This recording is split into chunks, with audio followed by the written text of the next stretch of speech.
Le vilain petit canard d'Hans Christian Andersen. Traduction David Soldi. Que la campagne était belle. On était au milieu de l'été.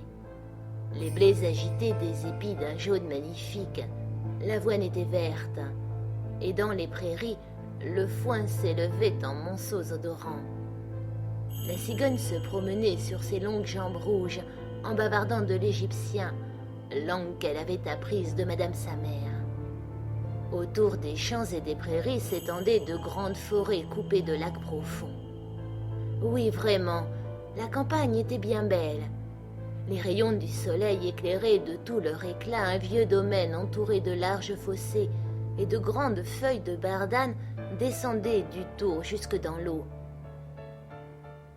Elles étaient si hautes que les petits-enfants pouvaient se cacher dessous, et qu'au milieu d'elles on pouvait trouver une solitude aussi sauvage qu'au centre de la forêt. Dans une de ces retraites, une cane avait établi son nid et couvait ses œufs. Il lui tardait bien de voir ses petits éclore.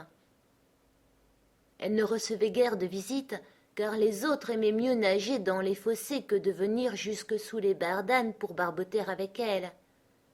Enfin, les œufs commencèrent à crever les uns après les autres. On entendait « pip, pip ». C'étaient les petits canards qui vivaient et étendaient leur cou au dehors. « Rap, rap », disait-il ensuite en faisant tout le bruit qu'il pouvait. Il regardait de tous côtés sous les feuilles vertes et la mère les laissa faire, car le vert réjouit les yeux. « Que le monde est grand !» dirent les petits nouveau-nés à l'endroit même où ils se trouvèrent aux sorties de leur œuf. « Vous croyez donc que ce monde finit là ?» dit la mère. « Oh non, il s'étend bien plus loin, de l'autre côté du jardin, jusque dans les champs du curé. Mais je n'y suis jamais allée. Êtes-vous tous là ?» continua-t-elle en se levant. « Non, le plus gros œuf n'a pas bougé. Dieu, que cela dure longtemps, j'en ai assez. » Et elle se mit à couver, mais d'un air contrarié. « Eh bien, comment cela va-t-il » dit une vieille cane qui était venue lui rendre visite. « Il n'y a plus que celui-là que j'ai toutes les peines du monde à faire crever. Regardez un peu les autres. Ne trouvez-vous pas que ce sont les plus gentils petits canards qu'on ait jamais vus? Ils ressemblent tous d'une manière étonnante à leur père. Mais le coquin ne vient pas même me voir. »« Montrez-moi un peu cet œuf qui ne veut pas crever, » dit la vieille. « Ah, vous pouvez me croire, c'est un œuf de dinde. Moi aussi j'ai été trompée une fois comme vous, et j'ai eu toute la peine possible avec le petit, car tous ces êtres-là ont affreusement peur de l'eau. Je ne pouvais parvenir à l'y faire entrer. J'avais beau le happer et barboter devant lui, rien n'y faisait. Que je le regarde encore. Oui, c'est bien certainement un œuf de dinde. Laissez-le là et apprenez plutôt aux autres enfants à nager. »« Non, puisque j'ai déjà perdu tant de temps, je puis bien rester à couver un jour ou deux de plus, » répondit la cane. « Comme vous voudrez, » répliqua la vieille, et elle s'en alla. Enfin le gros œuf creva. « Pip, pip » fit le petit, et il sortit. Comme il était grand et vilain. La cane le regarda et dit « Quel énorme caneton! Il ne ressemble à aucun de nous. Serait-ce vraiment un dindon? Ce sera facile à voir. Il faut qu'il aille à l'eau quand je devrais l'y traîner. » Le lendemain, il faisait un temps magnifique. Le soleil rayonnait sur toutes les vertes bardanes. La mère des canards se rendit avec toute sa famille au fossé. Platch, et elle sauta dans l'eau. Rap, rap, dit-elle ensuite, et chacun des petits plongea l'un après l'autre, et l'eau se referma sur les têtes. Mais bientôt ils reparurent et nagèrent avec rapidité. Les jambes allaient toutes seules, et tous se réjouissaient dans l'eau, même le vilain grand caneton gris. « Ce n'est pas un dindon, dit-elle. Comme il se sert habilement de ses jambes et comme il se tient droit, c'est mon enfant aussi. Il n'est pas si laid lorsqu'on le regarde de près. Rap, rap, venez maintenant avec moi. Je vais vous faire votre entrée dans le monde et vous présenter dans la cour des canards. Seulement, ne vous éloignez pas de moi pour qu'on ne marche pas sur vous, et prenez bien garde aux chats. » Ils entrèrent tous dans la cour des canards. Quel bruit on y faisait! Deux familles s'y disputaient une tête d'anguille, et à la fin ce fut le chat qui l'emporta. « Vous voyez comme les choses se passent dans le monde, » dit la cane en aiguisant son bec, car elle aussi aurait bien voulu avoir la tête d'anguille. « Maintenant, remuez les jambes, continua-t-elle. Tenez-vous bien ensemble et saluez le vieux canard là-bas. C'est le plus distingué de tous ceux qui se trouvent ici. Il est de race espagnole, c'est pour cela qu'il est si gros. Et remarquez bien ce ruban rouge autour de sa jambe. C'est quelque chose de magnifique, et la plus grande distinction qu'on puisse accorder à un canard. Cela signifie qu'on ne veut pas le perdre, et qu'il doit être remarqué par les animaux comme par les hommes. Allons, tenez-vous bien. Non, ne mettez pas les pieds en dedans. Un caneton bien élevé écarte les pieds avec soin. Regardez comme je les mets en dehors. Inclinez-vous et dites « rap !» Ils obéirent, et les autres canards qui les entouraient les regardaient et disaient tout haut « Voyez un peu, en voilà encore d'autres comme si nous n'étions déjà pas assez. Fifi donc, qu'est-ce que ce canet-là? Nous n'en voulons pas. » Et aussitôt un grand canard vola de son côté, se jeta sur lui et le mordit au cou. « Laissez-le donc, » dit la mère, « il ne fait de mal à personne. »« D'accord, mais il est si grand et si drôle, » dit l'agresseur, « qu'il a besoin d'être battu. »« Vous avez là de beaux enfants, la mère, » dit le vieux canard au ruban rouge. « Ils sont tous gentils, excepté celui-là. Il n'est pas bienvenu. Je voudrais que vous puissiez le refaire. »« C'est impossible, » dit la mère cane. « Il n'est pas beau, c'est vrai, mais il a si bon caractère, et il nage dans la perfection. Oui, j'oserais même dire mieux que tous les autres. Je pense qu'il grandira joliment, et qu'avec le temps il se formera. Il est resté trop longtemps dans l'œuf, et c'est pourquoi il n'est pas très bien fait. » Tandis qu'elle parlait ainsi, elle le tira doucement par le cou et lissait son plumage. Du reste, c'est un canard, et la beauté ne lui importe pas tant. Je crois qu'il deviendra fort et qu'il fera son chemin dans le monde. Enfin, les autres sont gentils. Maintenant, mes enfants, faites comme si vous étiez à la maison, et si vous trouvez une tête d'anguille, apportez-la moi. Et ils firent comme s'ils étaient à la maison. Mais le pauvre canet qui était sorti du dernier œuf fut, pour sa laideur, mordu, poussé, bafoué, non seulement par les canards, mais aussi par les poulets. « Il est trop grand, » disaient-ils tous, et le coq d'Inde qui était venu au monde avec des éperons et qui se croyait empereur, se gonfla comme un bâtiment toute voile dehors et marcha droit sur lui en grande fureur et rouge jusqu'aux yeux. Le pauvre canet ne savait s'il devait s'arrêter ou marcher. Il eut bien du chagrin d'être scellé et d'être bafoué par tous les canards de la cour. Voilà ce qui se passa dès le premier jour, et les choses allèrent toujours de pis en pis. Le pauvre canet fut chassé de partout. Ses sœurs même étaient méchantes avec lui et répétaient continuellement « Que ce serait bien fait si le chat t'emportait, vilaine créature !» Et la mère disait « Je voudrais que tu fusses bien loin. » Les canards le mordaient, les poulets le battaient, et la bonne qui donnait à manger aux bêtes le repoussait du pied. Alors il se sauva et prit son vol par-dessus la haie. Les petits oiseaux dans les buissons s'envolèrent de frayeur. Et tout cela parce que je suis vilain, pensa le caneton. Il ferma les yeux et continua son chemin. Il arriva ainsi au grand marécage qu'habitaient les canards sauvages. Il s'y coucha pendant la nuit, bien triste et bien fatigué. Le lendemain, lorsque les canards sauvages se levèrent, ils aperçurent leurs nouveaux camarades. « Qu'est-ce que c'est que cela ?» dirent-ils. Le canet se tourna de tous côtés et salua avec toute la grâce possible. « Tu peux te flatter d'être énormément laid, » dirent les canards sauvages, « mais cela nous est égal pourvu que tu n'épouses personne de notre famille. » Le malheureux, est-ce qu'il pensait à se marier, lui qui ne demandait que la permission de coucher dans les roseaux et de boire de l'eau du marécage? Il passa ainsi 2 journées. Alors arrivèrent dans cet endroit 2 jarres sauvages. Il n'avait pas encore beaucoup vécu. Aussi était-il très insolent. « Écoute, camarade, dirent ces nouveaux venus, tu es si vilain que nous serions contents de t'avoir avec nous. Veux-tu nous accompagner et devenir un oiseau de passage? Ici, tout près, dans l'eau marécage, il y a des oies sauvages charmantes, presque toutes demoiselles, et qui savent bien chanter. Oui, qui sait si tu n'y trouverais pas le bonheur, malgré ta laideur affreuse. » Tout à coup, on entendit « pif paf !»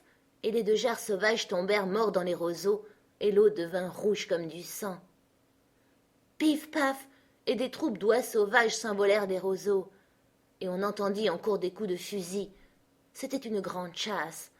Les chasseurs s'étaient couchés tout autour du marais, quelques-uns s'étaient même postés sur des branches d'arbres qui s'avançaient au-dessus des joncs.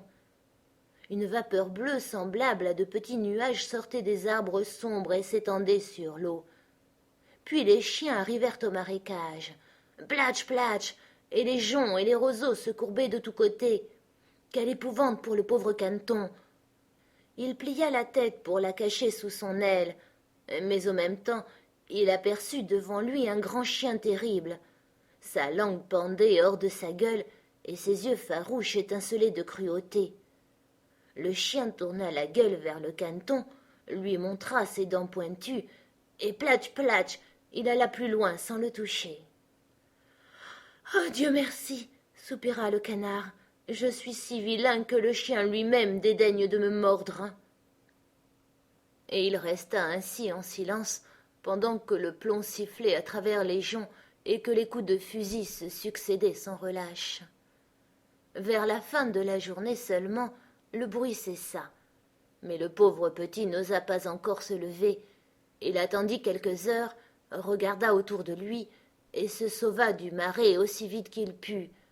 Il passa au-dessus des champs et des prairies. Une tempête furieuse l'empêcha d'avancer. Sur le soir, il arriva à une misérable cabane de paysans, si vieille et si ruinée qu'elle ne savait pas de quel côté tomber. Aussi restait-elle debout. La tempête soufflait si fort autour du Caneton qu'il fut obligé de s'arrêter et de s'accrocher à la cabane. Tout allait de mal en pis. Alors il remarqua qu'une porte avait quitté ses gonds et lui permettait, par une petite ouverture, de pénétrer dans l'intérieur. C'est ce qu'il fit. Là demeurait une vieille dame avec son matou et avec sa poule, et le matou, qu'elle appelait son petit-fils, savait arrondir le dos et filer son rouet. Il savait même lancer des étincelles, pourvu qu'on lui frottât convenablement le dos à rebrousse-poil. La poule avait des jambes fort courtes, ce qui lui avait valu le nom de courte-jambe. Elle pondait des œufs excellents, et la bonne femme l'aimait comme une fille. Le lendemain, on s'aperçut de la présence du Caneton étranger. Le matou commença à gronder, et la poule à glousser. « Qu'y a-t-il » dit la femme en regardant autour d'elle. Mais comme elle avait la vue basse, elle crut que c'était une grosse canne qui s'était égarée. « Voilà une bonne prise, dit-elle. J'aurai maintenant des œufs de canne, pourvu que ce ne soit pas un canard. Enfin, nous verrons. » Elle attendit pendant 3 semaines, mais les œufs ne vinrent pas. Dans cette maison, le matou était le maître et la poule la maîtresse. Aussi, ils avaient l'habitude de dire « nous et le monde », car ils croyaient faire à eux seuls la moitié et même la meilleure moitié du monde. Le Caneton se permit de penser que l'on pouvait avoir un autre avis, mais cela fâcha la poule. « Sais-tu pondre des œufs » demanda-t-elle. « Non. Eh bien alors, tu auras la bonté de te taire. » Et le matou le questionna à son tour. « Sais-tu faire le gros dos? Sais-tu filer ton rouet et faire jaillir des étincelles? Non. Alors tu n'as pas le droit d'exprimer une opinion quand les gens raisonnables causent ensemble. » Et le Caneton se coucha tristement dans un coin. Mais tout à coup, un air vif et la lumière du soleil pénétrèrent dans la chambre, et cela lui donna une si grande envie de nager dans l'eau qu'il ne put s'empêcher d'en parler à la poule. « Qu'est-ce donc » dit-elle. « Tu n'as rien à faire, et voilà qu'il te prend des fantaisies. Ponds des œufs, ou fais ronron, et ces caprices te passeront. » C'est pourtant bien joli de nager sur l'eau, dit le petit canard. Quel bonheur de la sentir se refermer sur sa tête et de plonger jusqu'au fond. Ce doit être un grand plaisir, en effet, répondit la poule. Je crois que tu es devenu fou. Demande un peu à Minet, qui est l'être le plus raisonnable que je connaisse, s'il aime à nager ou à plonger dans l'eau. Demande même à notre vieille maîtresse. Personne dans le monde n'est plus expérimenté. Crois-tu qu'elle ait envie de nager et de sentir l'eau se refermer sur sa tête? Vous ne me comprenez pas. Nous ne te comprenons pas. Mais qui te comprendrait donc? Te croirais-tu plus instruit que Minet, notre maîtresse? Je ne veux pas parler de moi. Ne t'en fais pas à croire, enfant, mais remercie plutôt le Créateur de tout le bien dont il t'a comblé. Tu es arrivé dans une chambre bien chaude, tu as trouvé une société dont tu pourrais profiter, et tu te mets à raisonner jusqu'à te rendre insupportable. Ce n'est vraiment pas un plaisir de vivre avec toi. Crois-moi, je te veux du bien. Je te dis sans doute des choses désagréables, mais c'est à cela que l'on reconnaît ses véritables amis. Suis mes conseils et tâche de pondre des œufs ou de faire ronron. Je crois qu'il me sera plus avantageux de faire mon tour dans le monde, répondit le canard. Comme tu voudras, dit le poulet. Et le canard s'en alla nager et se plonger dans l'eau, mais tous les animaux le méprisèrent à cause de sa laideur. L'automne arriva. Les feuilles de la forêt devinrent jaunes et brunes. Le vent les saisit et les fit voltiger. En haut, dans les airs, il faisait bien froid. Des nuages lourds pendaient, chargés de grêle et de neige. Sur la haie, le corbeau croassait tant il était gelé. Rien que d'y penser, on grelottait. Le pauvre Caneton n'était, en vérité, pas à son aise. Un soir que le soleil se couchait glorieux, toute une foule de grands oiseaux superbes sortit des buissons. Le canet n'en avait jamais vu de semblables. Ils étaient d'une blancheur éblouissante. Ils avaient le cou long et souple. C'étaient des cygnes. Le son de leur voix était tout particulier. Ils étendirent leurs longues ailes éclatantes pour aller loin de cette contrée chercher dans les pays chauds des lacs toujours ouverts. Ils montaient si haut, que le vilain petit canard en était étrangement affecté. Il tourna dans l'eau comme une roue, il dressa le cou et le tendit en l'air vers les cygnes voyageurs, et poussa un cri si perçant et si singulier qu'il se fit peur à lui-même. Il lui était impossible d'oublier ces oiseaux magnifiques et heureux. Aussitôt qu'il cessa de les apercevoir, il plongea jusqu'au fond, et lorsqu'il remonta à la surface, il était comme hors de lui.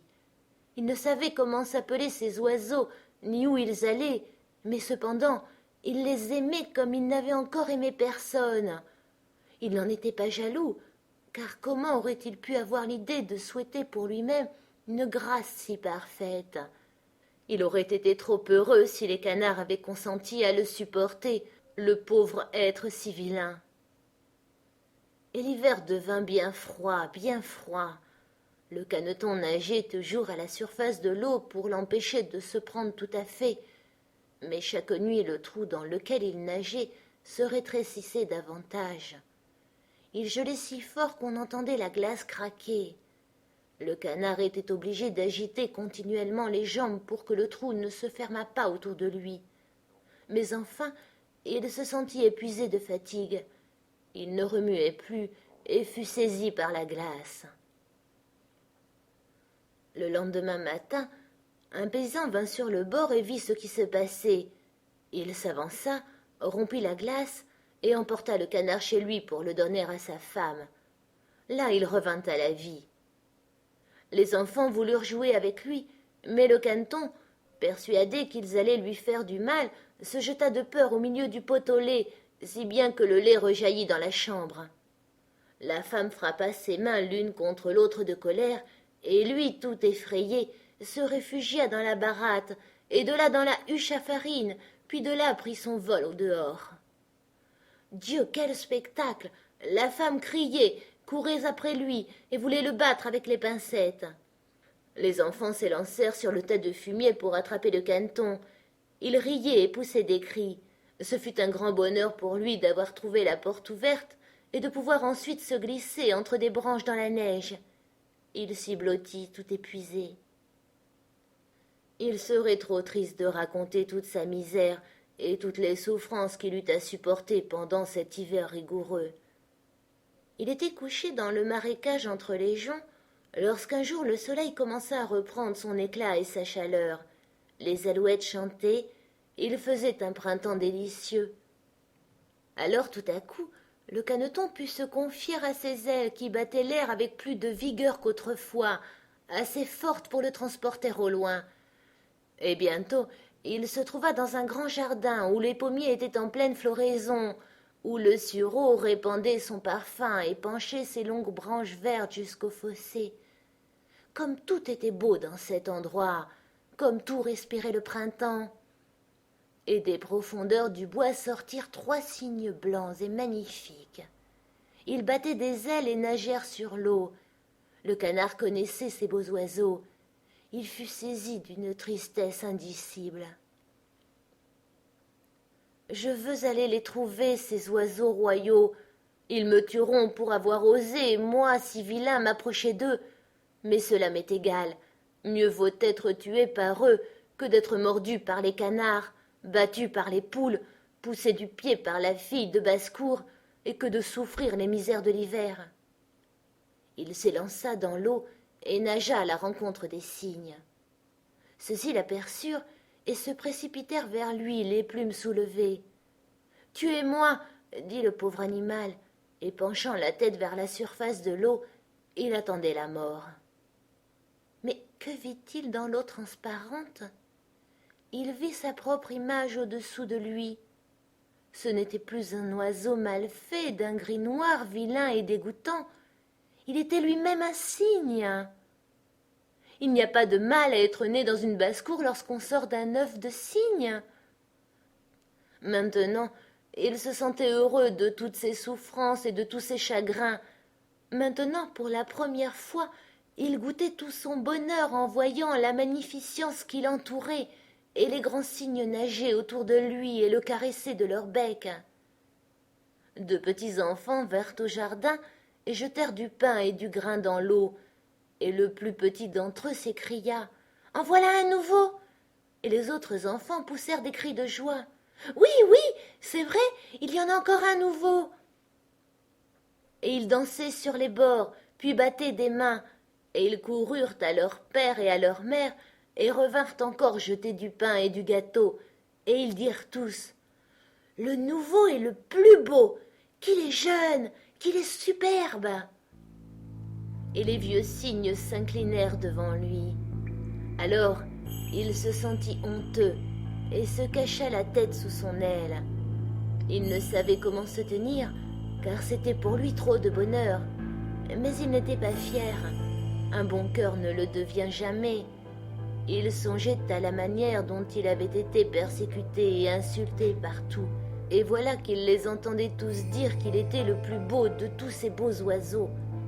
Et le sureau même inclinait ses branches vers lui, et le soleil répandait une lumière si chaude et si bienfaisante. Alors ses plumes se gonflèrent, son cou élancé se dressa, et il s'écria de tout son cœur « Comment aurais-je pu rêver tant de bonheur pendant que je n'étais qu'un vilain petit canard ?»